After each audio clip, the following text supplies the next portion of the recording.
नमस्कार student Shakuntala tutorial को आपण मानक स्वागत। आज आम आलोचना करिबा सरला साहित्य संपर्क रे। पूर्व क्लास रे आम 33 क्वेश्चन डिस्कशन करि सारिथिले। 34 नंबर रु आज आलोचना करिबा महाकवि सरला दास पुस्तक को किए रचना करछंदी। महाकवि सरला दास नामक पुस्तक को सर्वेश्वर दास रचना करिछंती। सारला साहित्यर ऐतिहासिक चित्र पुस्तकर रचयिता किए कृष्णचंद्र पाणिग्राही। माटीर महाकवि सारला दास किए रचना करछंदी मायाधर मानसिंह। नेक्स्ट क्वेश्चन है माटीर महाकवि सारला दास पुस्तकर स्रष्टा किए। आंसर है मायाधर मानसिंह। सारला महाभारतर भाषा तात्विक अनुशीलन। सारला महाभारतर भाषा तात्विक अनुशीलन किए लिखिछंती धनेश्वर महापात्र। नेक्स्ट क्वेश्चन सारला महाभारतीय नारी चरित्र ग्रंथर रचयिता किए। सारला महाभारतीय नारी चरित्र ग्रंथर रचयिता हेउछंती सारला देवी। सारला महाभारतीय नारी चित्र ग्रंथर रचयिता किए। सारला महाभारतीय नारी चित्र ग्रंथर रचयिता सारला देवी। सारला साहित्य परिक्रमा और सारला साहित्य एक अध्ययन पुस्तक द्वयर रचयिता किए। सारला साहित्य परिक्रमा और सारला साहित्य एक अध्ययन पुस्तकर रचयिता सुरेंद्र कुमार महाराणा। सारला साहित्य परिक्रमा और सारला साहित्य एक अध्ययन पुस्तकर रचयिता सुरेंद्र कुमार महाराणा। मृत्युंजय रथ केउं ग्रंथटीर रचयिता। मृत्युंजय रथ सारला चरित ग्रंथटीर रचयिता। मृत्युंजय रथ केउं ग्रंथर रचयिता सारला चरित ग्रंथर रचयिता हेउचंती मृत्युंजय रथ। मृत्युंजय रथ केउं ग्रंथर रचयिता सारला चरित ग्रंथर रचयिता। कोइनताए बोइले तू जेबे अर्जुन को मारिबु समरे शेषे पंचपुत्र होइब मोहरे। अर्जुन जेबे तोते मारई प्रमादे सेही पंचपुत्र मोर होइब जे हादे। उक्त पदटी कुंती कर्णंकु केउं पर्वरे कहिछंती उद्योग पर्वरे कहिछंती। कौनते बोइले तू जेबे अर्जुन को मारिबु समरे शेषे पंचपुत्र होइबे मोहरे। अर्जुन जेबे तोते मारई प्रमादे सेही पंचपुत्र मोर होई बजे हादे। उक्त पदटी कुंती कर्ण को केउं पर्वरे कहिचंती एहा उद्योग पर्वरे कुहा जाई अछि।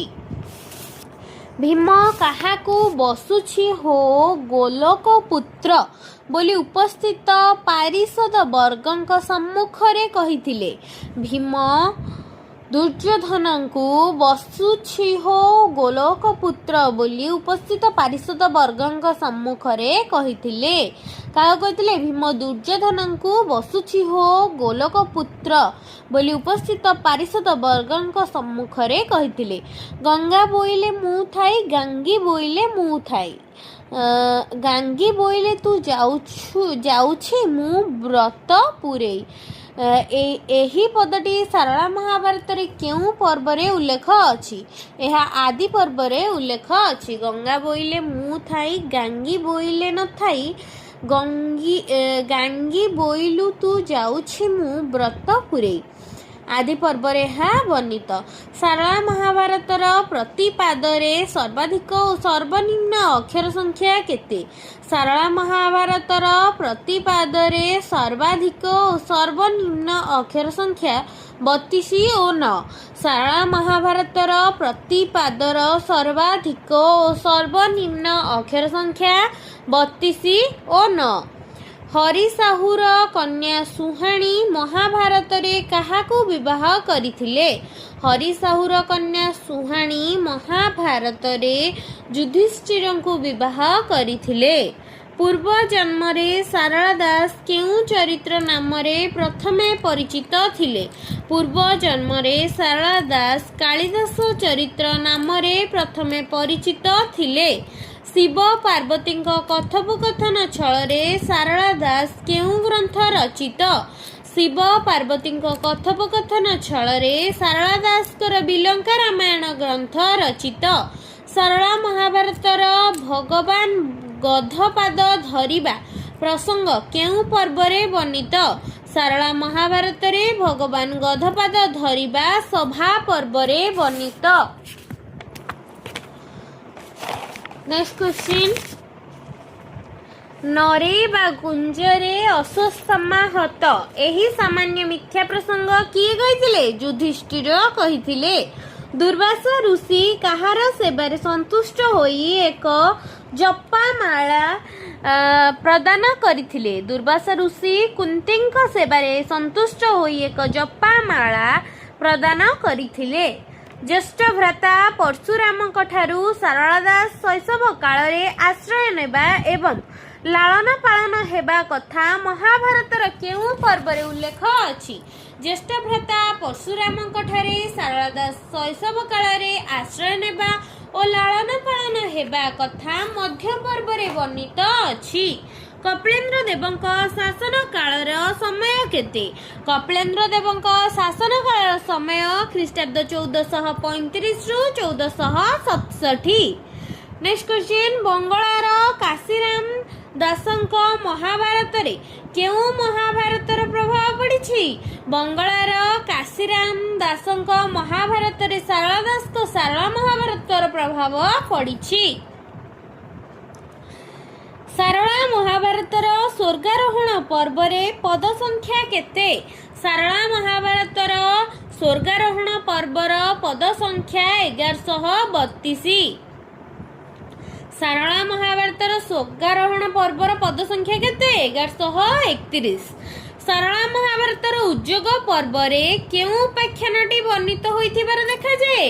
ଶାରଳା ମହାଭାରତର ଉଦ୍ଯୋଗ ପର୍ବରେ ବେଲାଳସେନ ଉପାଖ୍ୟାନ ବର୍ଣ୍ଣିତ ହୋଇଥିବାର ଦେଖାଯାଏ। ଶାରଳା ମହାଭାରତର ଉଦ୍ଯୋଗ ପର୍ବରେ ବେଲାଳସେନଙ୍କ ଉପାଖ୍ୟାନ ବର୍ଣ୍ଣିତ ହୋଇଥିବାର ଦେଖାଯାଇଥାଏ। ଶାରଳା ମହାଭାରତର ମୁଷଳି ପର୍ବରେ କେଉଁ ଉପାଖ୍ୟାନଟି ବର୍ଣ୍ଣିତ ହୋଇଛି? ଶାରଳା ମହାଭାରତର ମୁଷଳି ପର୍ବରେ କୋକୁଆ ଭୟ ଉପାଖ୍ୟାନଟି ବର୍ଣ୍ଣିତ ହୋଇଛି। ଶାରଳା ଦାସ ଗଜପତି କପିଳେନ୍ଦ୍ର ଦେବଙ୍କ ନାମ କେଉଁ ପର୍ବରେ ଉଲ୍ଲେଖ କରିଛନ୍ତି? ଶାରଳା ଦାସ ଗଜପତି କପିଳେନ୍ଦ୍ର ଦେବଙ୍କ ନାମ ଆଦି ପର୍ବରେ ଉଲ୍ଲେଖ କରିଛନ୍ତି। ଶାରଳା ଦାସ ନୀଳକଳ୍ପବଟ ମୂଳରେ ବସି କେଉଁ ଗ୍ରନ୍ଥ ରଚନା କରିଛନ୍ତି ବୋଲି ନିଜେ ଉଲ୍ଲେଖ କରିଛନ୍ତି? ଶାରଳା ଦାସ ନୀଳକଳ୍ପବଟ ମୂଳରେ ବସି ମହାଭାରତ ଗ୍ରନ୍ଥ ରଚନା କରିଛନ୍ତି ବୋଲି ନିଜେ ଉଲ୍ଲେଖ କରିଛନ୍ତି। ଶାରଳା ମହାଭାରତର କେଉଁ ପର୍ବରେ ଖାଣ୍ଡବ ଦାହ ଉପାଖ୍ୟାନଟି ବର୍ଣ୍ଣିତ ଅଛି? ଶାରଳା ମହାଭାରତର ମଧ୍ୟ ପର୍ବରେ ଖାଣ୍ଡବ ଦାହ ଉପାଖ୍ୟାନ ବର୍ଣ୍ଣିତ ଅଛି। ଦ୍ରୌପଦୀ ବସ୍ତ୍ରହରଣ ଉପାଖ୍ୟାନଟି ଶାରଳା ମହାଭାରତର କେଉଁ ପର୍ବରେ ବର୍ଣ୍ଣିତ? ଦ୍ରୌପଦୀ ବସ୍ତ୍ରହରଣ ଉପାଖ୍ୟାନଟି ସଭା ପର୍ବରେ ଶାରଳା ଦାସଙ୍କ ଶାରଳା ମହାଭାରତରେ ବର୍ଣ୍ଣିତ ବୋଲି ଉଲ୍ଲେଖ ଅଛି। ଶାରଳା ଦାସଙ୍କ ମହାଭାରତର ବନ ପର୍ବ ଓ ମୁଷଳି ପର୍ବ ଦ୍ୱୟରେ କେଉଁ ଦେବତାଙ୍କ ଚରିତ ବର୍ଣ୍ଣିତ? ଶ୍ରୀ ଜଗନ୍ନାଥଙ୍କ ଚରିତ ବର୍ଣ୍ଣିତ। ଶାରଳା ମହାଭାରତର ନାୟିକା ଦ୍ରୌପଦୀ ପୂର୍ବ ଜନ୍ମରେ କେତୁକା ଚଣ୍ଡୀ ନାମରେ ବର୍ଣ୍ଣିତ। ଏହା କେଉଁ ପର୍ବରେ ଉଲ୍ଲେଖ କରାଯାଇଛି? ଶାରଳା ମହାଭାରତର ନାୟିକା ଦ୍ରୌପଦୀ ପୂର୍ବ ଜନ୍ମରେ କେତୁକା ଚଣ୍ଡୀ ନାମରେ ବର୍ଣ୍ଣିତ ବୋଲି କର୍ଣ୍ଣ ପର୍ବରେ ଉଲ୍ଲେଖ କରାଯାଇଛି। ଗାଲମାଧବ ଉପାଖ୍ୟାନ ଶାରଳା ମହାଭାରତରେ କେଉଁ ପର୍ବରେ ବର୍ଣ୍ଣିତ? ଗାଲମାଧବ ଉପାଖ୍ୟାନ ଶାରଳା ମହାଭାରତରେ ମୁଷଳି ପର୍ବରେ ବର୍ଣ୍ଣିତ। ବିଲଙ୍କା ରାମାୟଣ ଗ୍ରନ୍ଥଟି କେଉଁ ବୃତ୍ତରେ ରଚିତ? ବିଲଙ୍କା ରାମାୟଣ ବୃତ୍ତଟି ଦାଣ୍ଡି ବୃତ୍ତରେ ରଚିତ। ବିଲଙ୍କା ରାମାୟଣ ଗ୍ରନ୍ଥଟି କେଉଁ ବୃତ୍ତରେ ରଚିତ? ବିଲଙ୍କା ରାମାୟଣ ଗ୍ରନ୍ଥଟି ଦାଣ୍ଡି ବୃତ୍ତରେ ରଚିତ। ଦାଣ୍ଡି ବୃତ୍ତର ଅନ୍ୟ ନାମ କ'ଣ? ଦାଣ୍ଡି ବୃତ୍ତର ଅନ୍ୟ ନାମ ମୁକ୍ତ ଛନ୍ଦ। ଦାଣ୍ଡି ବୃତ୍ତର ଅନ୍ୟ ନାମ କ'ଣ? ଦାଣ୍ଡି ବୃତ୍ତର ଅନ୍ୟ ନାମ ମୁକ୍ତ ଛନ୍ଦ। ସରଶଯ୍ୟାରେ ଥିବା ଭୀଷ୍ମ ଯୁଧିଷ୍ଠିରଙ୍କୁ ଉପଦେଶ ଦେବା ପ୍ରସଙ୍ଗ ଶାରଳା ମହାଭାରତର କେଉଁ ପର୍ବରେ ବର୍ଣ୍ଣିତ? ସରଶଯ୍ୟାରେ ଥିବା ଭୀଷ୍ମ ଯୁଧିଷ୍ଠିରଙ୍କୁ ଉପଦେଶ ଦେବା ପ୍ରସଙ୍ଗ ଶାରଳା ମହାଭାରତର ଶାନ୍ତି ପର୍ବରେ ବର୍ଣ୍ଣିତ। ओडिशार प्रसिद्ध देवीपीठ मानक संपर्क में सारला दास तांकर केउं ग्रंथरे वर्णना करिसेंती। ओडिशार प्रसिद्ध देवीपीठ मानक संपर्क में सारला दास तांकर चंडीपुराण रे वर्णित करिसेंती। चंडीपुराण ग्रंथटी केउं वृत्तरे रचित? चंडीपुराण ग्रंथटी दांडी वृत्तरे रचित। प्रजांक ठारू युधिष्ठिरंक विदाय, परीक्षितंकु राजनैतिक शिक्षा, सुवर्ण चूड़ी और कलिजुग विवरणी आदि सारला महाभारत रे केउं पर्व रे वर्णित होईछि? प्रजांक ठारू युधिष्ठिरंक विदाय, परीक्षितंकु राजनैतिक शिक्षा, सुवर्ण चूड़ी और कलिजुग विवरणी संपर्क रे सारला महाभारतर स्वर्गारोहण पर्व रे वर्णित होईछि। संस्कृत महाभारतर रचयिता किए? संस्कृत महाभारतर रचयिता व्यासदेव। विप्र दिवाकर दास कौन लिखिछंती? विप्र दिवाकर दास महाभारत टीका रचना करिछंती। विश्वम्बर दास कौन रचना करछंती? विश्वम्बर दास विचित्र भारत रचना करिछंती। पुरुषोत्तम दास कौन रचना करछंती? पुरुषोत्तम दास टीका महाभारत रचना करिछंती। केशव पट्टनायक कौन रचना करछंती? केशव पट्टनायक छांद महाभारत रचना करिछंती। दिने दिन नंटिब तार रूप बनिबाकू नथिब उपरे बे नोहिब तळकू, एहार रूपकू चंद्र पटांतर नहोई, चंद्र पुणी मरई ताहार तनु छिन्न करी। एही पदटी सारला दास केउं ग्रंथरे रचित? चंडीपुराण ग्रंथरे रचित। दिन नंटिब तार रूप बनिबाकू नथिब उपरे बे नोहिब तळकू, एहार रूपकू चंद्र पटांतर नहोई, चंद्र पुणी मरई ताहार तनु छिन्न करी। चंडीपुराण रे वर्णित। नव यौवन देवी देलेक देखाई, पंचु सर बाण गुण रे बसाई, धनु मंत्र पढ़ी जनेक कुमारी, असुर ऊपर को बांधिले सर धरी। उक्त पदटी केउं ग्रंथरे? बिलंका रामायण ग्रंथरे वर्णित। नव यौवन देवी देलेक देखाई, पंचु सर बाण गुण रे बसाई, धनु मंत्र पढ़ी जनेक कुमारी, असुर ऊपर को बिंधिले सर धरी।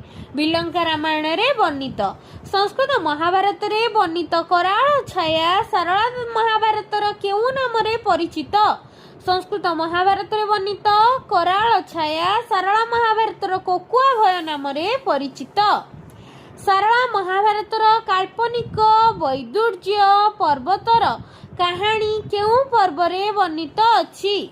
सारला महाभारतर काल्पनिक वैदुर्य पर्वतर कहानी सभा पर्व रे वर्णित अछि। तेबे आजिर आलोचना रे आमे आलोचना कले 72 क्वेश्चन एमसीक्यू डिस्कशन कहा उपरे? सारला साहित्य उपरे। नेक्स्ट क्लास रे आउ जतक एमसीक्यू अछि सारला साहित्य उपरे आलोचना करिबा। जदि वीडियोटी भल लगी थाए लाइक से सब्सक्राइब करिवे एवं शकुंतला ट्यूटोरियल को सब्सक्राइब करने को भूलिबेनी।